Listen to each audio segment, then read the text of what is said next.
Chavez Maryam से निकाह होने के बाद अपने कमरे में सोफे पर अकेला बैठा हुआ था। इसके दिमाग में ख़यालात का एक ऐसा तूफ़ान था जो एक से एक पल भी सुकून लेने नहीं दे रहा था। वो बार बार यही सोच रहा था कि अनाबिया ने इसके साथ ऐसा किया तो किया क्यों? क्या वाकई वो मोहब्बत जिसे का वो दम भरती थी वो महज एक दिखावा थी? दूसरी तरफ शावेज़ के दिल में भी मरियम के लिए अभी शक ख़त्म नहीं हुआ था। वो मरियम को शक की नज़र से देख रहा था जैसे कोई गुनहगार हो। शावेज़ को बार बार अनाबिया की वो बातें याद आ रही थी कि मरियम एक मक्कार लड़की है। वो इस कशमकश में था कि सच क्या है और झूठ क्या है। रात काफ़ी बीत चुकी थी। अचानक दरवाजे पर जोरदार दस्तक सुनाई दी। पूरे घर में इसकी आवाज़ गूंजने लगी। सब हड़बड़ा कर उठ गए। शावेज़ गुस्से से तेज़ कदमों से चलता हुआ दरवाजे तक पहुंचा। इसे ऐसे लगा कि शायद अनाबिया कोई नया ड्रामा या कोई नई सफाई देने के लिए आई है। जैसे ही शावेज़ ने दरवाज़ा खोला, सामने इकबाल को खड़ा देखकर इसका खून खोलने लगा। इसने झट से इकबाल का गिरेबान पकड़ लिया। शावेज़ ने धाड़ते हुए कहा, तुम्हारी हिम्मत कैसे हुई दोबारा आने की? और तुम क्या मरियम को जलील करना और झूठे इल्ज़ाम लगाना क्या बाकी रह गया है? इकबाल तड़प कर शावेज़ के कदमों में गिर गया और ज़ारो कतार रोने लगा। और इसकी हालत इतनी बुरी थी कि इसे देखकर डर लग रहा था और इसका ज़मीर इसे बुरी तरह इस मलामत कर रहा था। इकबाल ने रोते हुए कहा कि साहब जी, मुझे मरियम बेगम से माफ़ी मांगनी है। मैंने बहुत बड़ा गुनाह कर दिया है। मैं आपको सच बताने के लिए आया हूँ। शोर सुनकर मरियम और सुल्ताना बेगम भी कमरे से बाहर आ गईं। मरियम ने जैसे ही इकबाल को देखा, डर के मारे पीछे हट गईं और इनकी आंखों से आंसू बहने लगे कि इकबाल भाई, क्या आपकी रूह नहीं कांपी थी जब आपने इतना घटिया इल्ज़ाम इस पर लगाया था और आपको खुदा का ज़रा भी खौफ नहीं आया? मरियम ने रोते हुए कहा कि आपको पता है कि आप एक झूठ की वजह से मेरी माँ बीनिश इस दुनिया से चली गई और मेरा शकील साहब ने घर से निकाल दिया। इकबाल ने मरियम को झंझोड़ कर कहा, आपको क्या लगता है आपकी सफाई से मेरी माँ कब्र से वापस आ जाएगी या अवैस मुझे दोबारा अपना लेगा? जो कुछ मेरे साथ आप लोगों ने या नाबिया ने किया, मैं किसी को भी कभी माफ़ नहीं करूँगी। इकबाल ने रोते हुए अपना मोबाइल निकाला और शावेज़ के हाथ में दे दिया और कहा कि साहब जी, ये नाबिया मैडम के कहने पर सब कुछ किया था। इस मोबाइल में नाबिया के तमाम मैसेज, वॉइस नोट्स और कॉल रिकॉर्डिंग मौजूद हैं जिसमें वो मरियम को बदनाम करने के लिए पैसे दे रही थी। शावेज़ के पैरों तले से ज़मीन निकल गई। इसने अनाबिया की आवाज़ में वो सारी बातें सुनी तो उसकी मरियम को जलील करना था और किस तरह से इसका घर से निकालना था।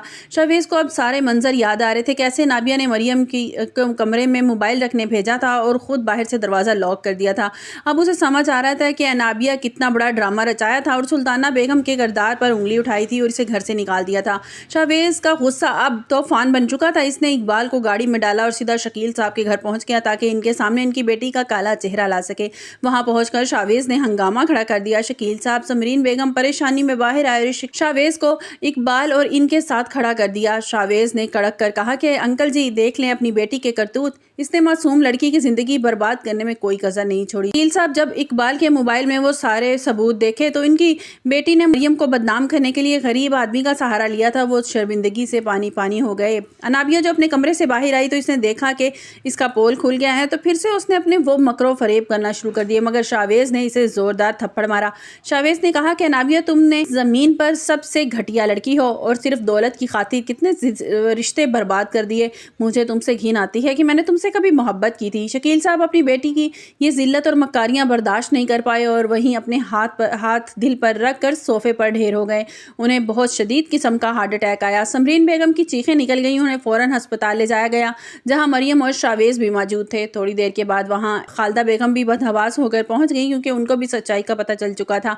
अवैस जब मरियम को शावेज़ के साथ देखा तो इसका दिल कट कर रह गया। अपनी ज़िंदगी की इसने सबसे बड़ी गलती की थी मरियम को छोड़कर। अवैस रोते हुए मरियम के पास आया और हाथ जोड़ कर कहता है कि मरियम, मुझे माफ़ कर दो। अनाबिया के बिछाए हुए शक के जाल में मैं आ गया था। अवैस ने मरियम से कहा कि मुझे सच्चाई का पता चल चुका है। मैं कितना बेवकूफ़ था कि तुम जैसी नेक और पाक सीरत लड़की को मैंने छोड़ दिया और तुम्हारा यकीन नहीं किया। मैं तुम्हारा और खुदा का गुनहगार हूँ। मरियम, मुझे माफ़ कर दो।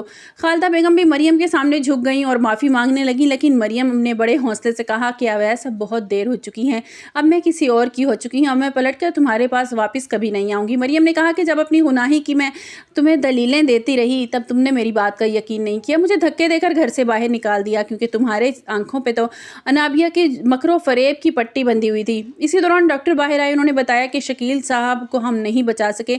वो इस दुनिया से रुखसत हो चुके हैं। वो अपनी बेटी की बेइज्जती का सदमा झेल ना सके और इंतकाल कर गए। समरीन बेगम पागल हो गई। उन्होंने अनाबिया को धक्के देकर अस्पताल से बाहर निकाल दिया कि तुमने अपने बाप को मारा है, तुम उनकी कातिल हो, दफा हो जाओ यहाँ से, मैं तुम्हारी शक्ल भी नहीं देखना चाहती। पुलिस अस्पताल पहुंची और इकबाल के बयान की रोशनी में अनाबिया को हथकड़ियां लगाकर जेल में ले गई जहां इसे एक खतरनाक अंजाम तक पहुंचाया गया। जेल की तन्हाई में अनाबिया का ज़हनी तवाज़ुन बिगड़ गया और वो दीवारों پر مریم کا نام لکھ کر مریم سے باتیں کرتی اور اسے جگہ جگہ مریم کی ماں کا چہرہ یاد آتا۔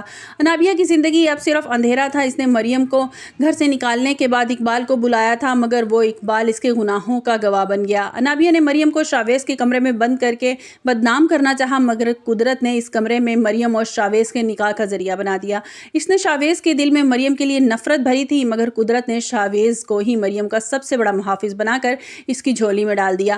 انابیہ نے مریم کا ہنی مون پر نہ بھیجنے کے لیے پاسپورٹ چوری کیے، مگر انجام یہ ہوا کہ وہ خود جیل کی سلاخوں کے پیچھے چلی گئی۔ اس نے مریم کی ماں کا ذہنی اذیت دے کر مار دیا، مگر وہی مریم اس کے باپ کی جائیداد کی اکیلی وارث بن گئی۔ انابیہ نے جتنی بھی سازشیں کی سب ایک ایک کر کے اس پر الٹی پڑ گئیں اور آخر میں وہ ہی تنہا ہو گئی اور پاگل ہو گئی۔ دوسری طرف مریم اور شاویز کے گھر کی مالکن بن گئی ہے۔ سلطانہ بیگم اس کو اپنی سکی بیٹیوں سے زیادہ پیار کرتی ہیں اور مریم بھی انہیں بہت زیادہ پیار دیتی ہے۔ شاویز نے مریم کا وہ مقام دیا، وہ عزت دی جس کی وہ حقدار تھی، اور مریم کی سچائی نے آخر کار سب کے دل جیت لیے۔ اویس اپنی زندگی اپنے کیے پر بہت پچھتا رہا ہے۔ وہ اپنی ہی لگائی ہوئی آگ میں جل رہا ہے کہ اپنا گھر برباد کر لیا۔ دوستو، ڈرامہ ابلیس کی کہانی کا یہی انجام تھا۔ آپ کو کیا لگتا ہے کہ انابیہ کے ساتھ جو کچھ ہوا وہ اسی کی حقدار تھی یا کچھ اس سے زیادہ اس کے ساتھ ہونا چاہیے تھا؟ مریم کا صبر رنگ لے آیا اور سب کچھ اس کو مل گیا جو انابیہ اس سے چھیننا چاہتی تھی، جبکہ انابیہ اپنی بے گناہی کے بوجھ تلے دب کر رہ گئی۔